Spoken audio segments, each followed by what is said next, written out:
Welcome to today's episode of The Growth Zone. I am Christian Bartsch. What is the core benefit of listening to this show? Here it is all about strategies and systems that get you to grow your business.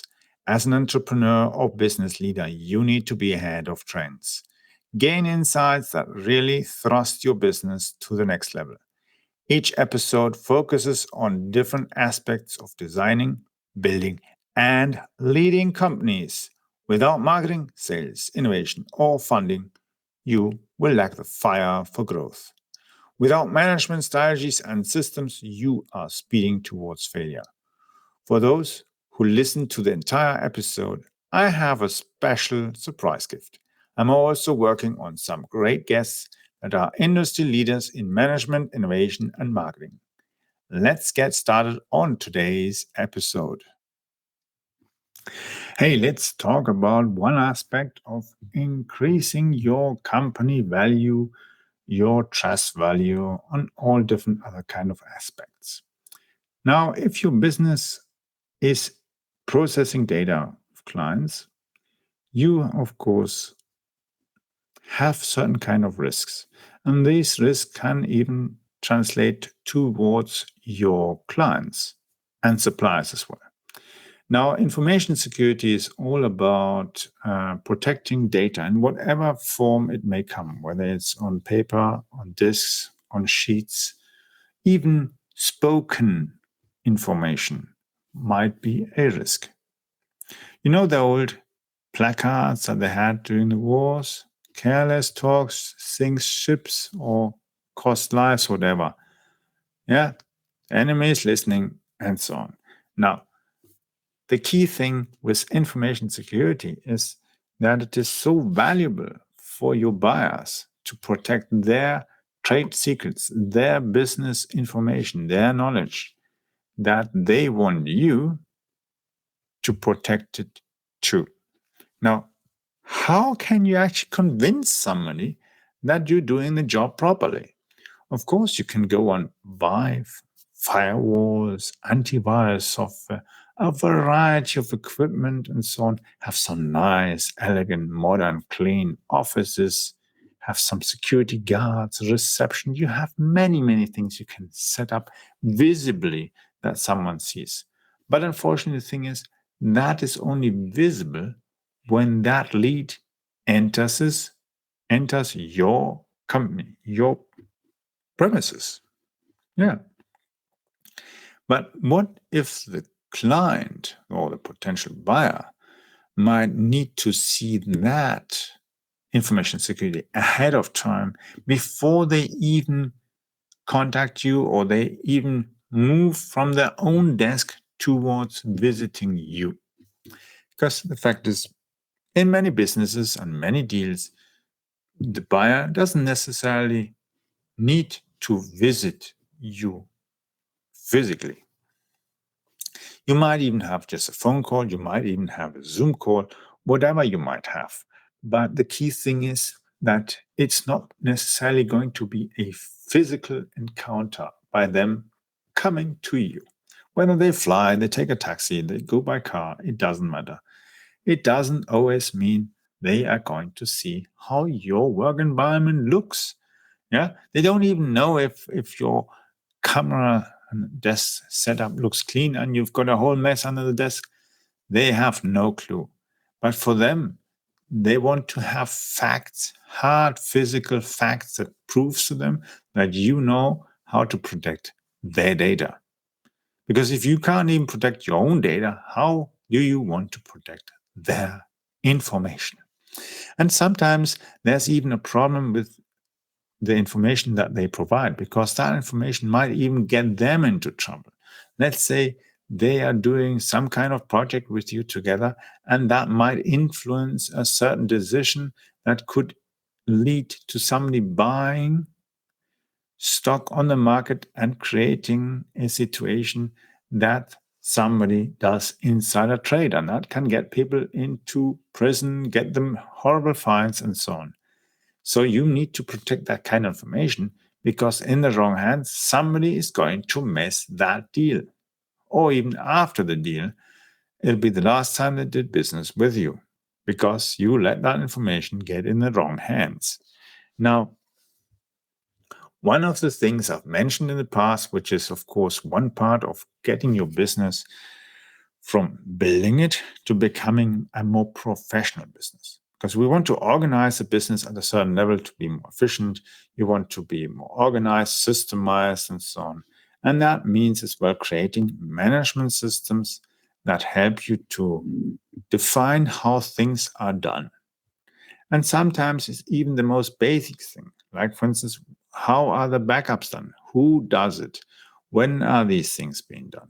Or, for instance, who is responsible to ensure that, for instance, the surveillance cameras are maintained properly, or that the printers are not left with printouts abandoned and somebody can enter the premise and just go and take those informational documents and take them outside.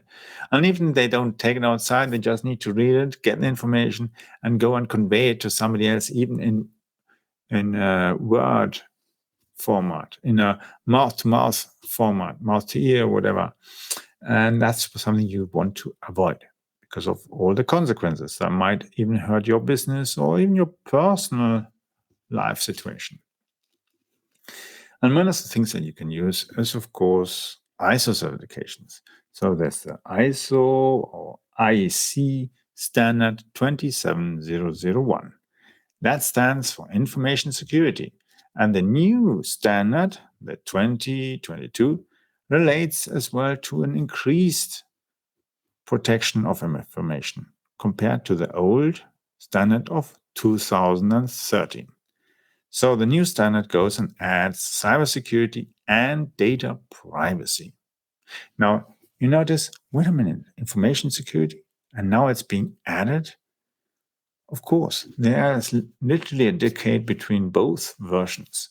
And businesses and standardization and experts have realized have had in our business environment new laws, data privacy issues, data scandals, even complete suitcases with all private information of employees, government employees, or companies being hacked, and the whole information of employees, of clients have been going out with credit card information and so on. You can't have that happening in your business.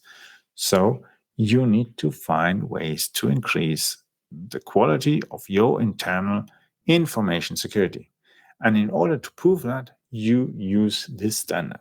Nice thing about it is, at the first stage of it, you start first understanding what it means to have information security, what are risks, what can happen to my own business as well, how you can protect it, how you can make people inside your company to understand the threats and to know what they can contribute with their abilities and knowledge and their departments to improve security. And even something happens, how to behave in such a situation instead of going around like crazy baboons.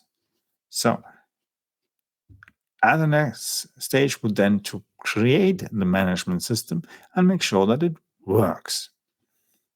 You can do all sorts of penetration tests and phishing tests. There's so many things you can even do.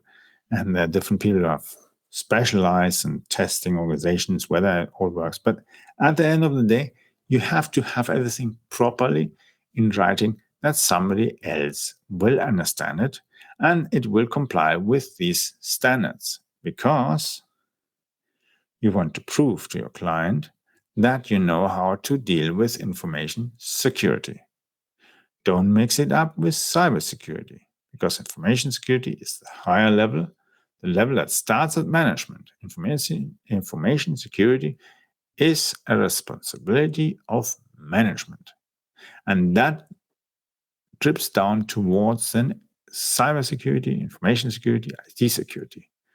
And the bigger context of information security then actually says, hey, we need to have processes, we need to have the resources for the IT, for premise security, facility security, for finance and documentation, marketing, legal, etc. And you then define how these things are done. And eventually, you go and apply for a certification of your management system. Get it, and you get this beautiful logo, beautiful certificate that you can actually showcase on your website, on your marketing material, and your potential buyer will see even before they come to visit you that you know how to protect their data. And that builds trust because data is so much more valuable than even the money they're paying you. That's exactly why you may look forward to protecting their information and building that trust with certifying all these things. More in future episodes, I will be sharing with you how to increase other aspects of your business to not only be more efficient, more protective, but increase the value for your clients. So stay tuned. See you soon. Wait, listen. Was the content helpful? Please share it on social media. The world is constantly changing in response to trends and events. As a leader, you need to adapt your business. Stay connected. You will find in the episode description how to gain more insights. Subscribe to my bi-weekly business secrets letter. Gain access to all updates of my ultimate guide on business growth strategies. These can be applied to your business in the US, Canada, or Europe. Check it out. I hope you enjoyed today's episode of The Growth Zone with Christian Bartsch. Thank you for listening.